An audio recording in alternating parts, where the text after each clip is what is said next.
Gününüz xeyirli olsun dəyərli izləyicilər. Bir şok xəbəri diqqətinizə çatdırıram. Xəbərə keçməzdən öncə sizdən bir ricam var. Burada bir üstəgəl işarəsi var. Ora bir dəfə vurmaqla bizə abunə olun, zəhmət olmasa. Demək dəyərli izləyicilər, Qusar rayon mərkəzi xəstəxanasında xəstələrə vaxtı keçmiş dərmanlar verilir.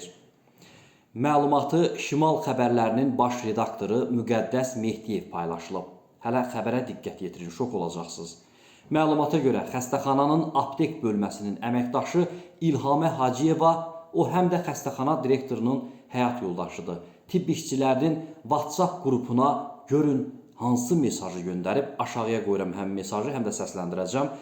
Deməli, aptekdə vaxtı keçən dərman və sərfiyyatlar var.